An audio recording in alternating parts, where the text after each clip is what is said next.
Hi friends, welcome to my course winning presentation skill. Yes friends, इस course के माध्यम से मैं आपको इतना स्किल डेवलप करवा दूंगा कि जिसमें आपका जो प्रेजेंटेशन है वो एक यूनिक लेवल का प्रेजेंटेशन लगे। उसमें कंटेंट किस तरह से आपको बनाना है वो मैं आपको स्टेप बाय स्टेप गाइड करूंगा, और वो कंटेंट बनाने के बाद उसको डिलीवर कैसे करना है वो मैं स्किल आपको इस कोर्स के माध्यम से पूरी सिखाऊंगा। तो चलिए शुरुआत करते हैं इस कोर्स में पहले स्टेप की, जिसमें आपको किस तरह से आपका कोर्स डिजाइन करना है। तो सबसे पहले फ्रेंड्स, कोई भी कोर्स डिजाइन करने के पहले आपका टॉपिक क्लियर होना चाहिए कि आपका प्रेजेंटेशन आप किस टॉपिक पर देने वाले हैं। उसके बाद ही आपका पूरा जो स्ट्रक्चर है उस प्रेजेंटेशन का वो क्लियर होगा। तो सबसे पहले आपको डिसाइड करना है कि किस टॉपिक पे आपको प्रेजेंटेशन देना है। तो फर्स्ट स्टेप, आपने टॉपिक डिसाइड कर लिया। उसके बाद इसमें 5 स्टेप ट्रेनिंग बॉक्स बोल सकते हैं या विनिंग प्रेजेंटेशन बॉक्स बोल सकते हैं, जिसमें ये जो आपका टॉपिक है उसको फ्रेमवर्क करना है।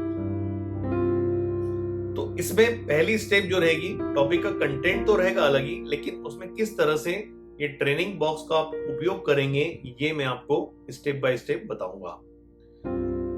तो once topic has got decided, तो आपको ये 5 स्टेप फॉलो करना है, जिसमें कि पहली स्टेप है आपका जो प्रेजेंटेशन आप स्टार्ट करें तो उसमें आइसबर्ग होना चाहिए। इसका मतलब मैं आपको बताता हूं कि जब भी आप प्रेजेंटेशन की शुरुआत करें तो आपका इंट्रोडक्शन देकर के प्रेजेंटेशन की शुरुआत नहीं होना चाहिए। यहां पर आपका पंच लाइन से या तो आपके प्रेजेंटेशन की शुरुआत होना चाहिए, या फिर शायरी के थ्रू कोई शुरुआत होना चाहिए, या कोई माइथोलॉजिकल स्टोरी है या इवेंट है उससे आपके प्रेजेंटेशन की शुरुआत होना चाहिए। यस फ्रेंड्स, ये इसलिए जरूरी है कि जैसे ही आप आइसबर्ग इन चीजों से चालू करते हैं तो आपका जो इनिशियल कनेक्शन है वो ऑडियंस के साथ बैठ जाता है और ऑडियंस आपसे कनेक्ट हो जाती है। तो पहला रूल ये है कि आपको जो प्रेजेंटेशन आप स्टार्ट करें उसमें आइसबर्ग होना चाहिए। सेकंड स्टेप इसमें मैं आपको शेयर करूंगा कि इसमें आप या तो स्टोरी डालें या फिर कोई केस स्टडी स्ट्रांगली इसमें पुट करें with facts and figure. Normally लोग आजकल स्टोरी डालते हैं और जब कॉर्पोरेट प्रेजेंटेशंस होते हैं उसमें data and facts and figure डालते हैं। तो मैं यहां आपको स्टोरी टेलिंग की एक आर्ट बताता हूं कि आप यहां स्टोरी ऐड करें। उस स्टोरी में आपको ये ध्यान रखना है कि 2 तरह की स्टोरी होती है। एक तो आप स्टोरी जो ऑलरेडी किसी घटना के बारे में या कोई कहानी है उसको आप प्रेजेंट कर रहे हैं, या फिर आपकी पर्सनल स्टोरी है। अगर पर्सनल स्टोरी आप अगर शेयर करेंगे तो उससे ऑडियंस का कनेक्शन और ज्यादा होगा। तो स्टोरी में फ्रेंड्स आपको ये याद रखना है कि उस स्टोरी में आप एजुकेशन दें, उसमें एंटरटेनमेंट दें, उसमें मैसेज दें और उसमें लर्निंग दें कि वो स्टोरी के माध्यम से ऑडियंस को क्या सीख मिली है, और थोड़ा सा उसमें मिर्च मसाला भी आप लगा के स्टोरी को डिलीवर करें। तो सेकंड स्टेप यहाँ पर आपको है स्टोरी टेलिंग की आर्ट बहुत अच्छे से आना चाहिए। इससे ऑडियंस बहुत अच्छे कनेक्ट होते हैं और आपका प्रेजेंटेशन जो है वो एक अलग स्टेज पे लेकर के पहुंच जाता है।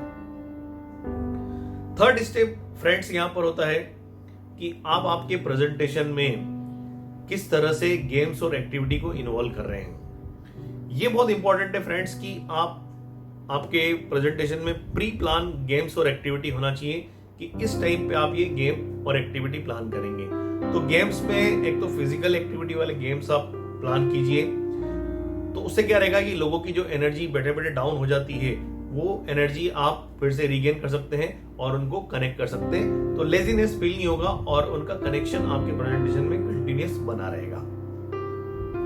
फोर्थ चीज है फ्रेंड्स कि आप ऑडियंस से रोल प्ले करवाएं, ऑडियंस को बुलाएं और आप जो भी प्रेजेंट कर रहे हैं, जिस टॉपिक पे भी प्रेजेंट कर रहे हैं, वहां से ऑडियंस पे 2 लोगों को बुलाएं और उनका रोल प्ले कराएं। जो भी आप जिस भी टॉपिक पे आप प्रेजेंटेशन दे रहे हैं, और वहां पे उनको एक रियल सिनेरियो केस दें और वो केस दे करके उनका रोल प्ले कराएं और उस रोल प्ले के माध्यम से आप ऑडियंस में मैसेज भेजें कि किस तरह से आप ये प्रैक्टिकली आपके मार्केट में जाके इंप्लीमेंट कर सकते हैं तो आपको रिजल्ट अच्छे आएंगे।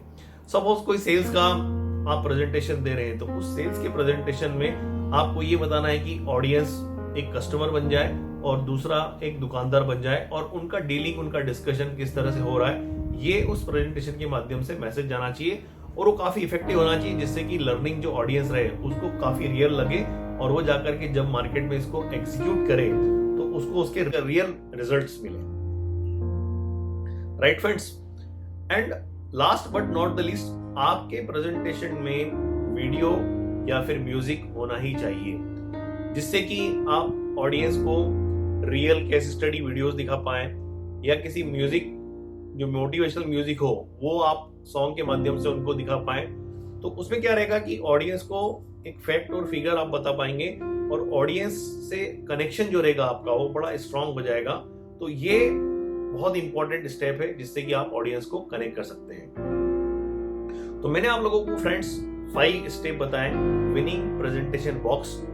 ये प्रेजेंटेशन बॉक्स आप आपकी प्रेजेंटेशन में यूज करेंगे तो आपका प्रेजेंटेशन एक अलग लेवल पे रहेगा और आपका जो प्रेजेंटेशन स्किल है या जो डिलीवर कर रहे हैं वो आप बहुत अच्छे से कर पाएंगे और ऑडियंस का कनेक्शन इसमें आप बहुत अच्छे से डेवलप कर पाएंगे। तो मैंने 5 आपको विनिंग बॉक्स बताए, जिसमें कि पहला आपको आइसबर्ग है।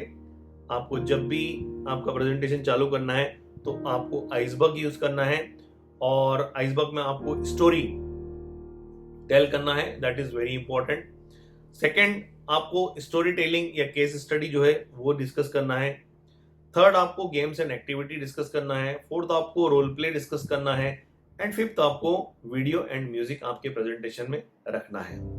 यस फ्रेंड्स, इसके अलावा बहुत इंपॉर्टेंट चीज है कि आप जब भी प्रेजेंटेशन दें तो 90 मिनट्स में आपको एक ब्रेक देना है।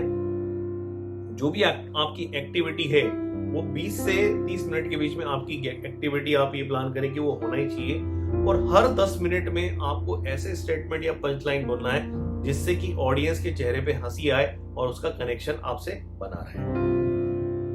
तो this is about winning 5 box skill. इसको हम यूटिलाइज करेंगे। Thank you very much friends.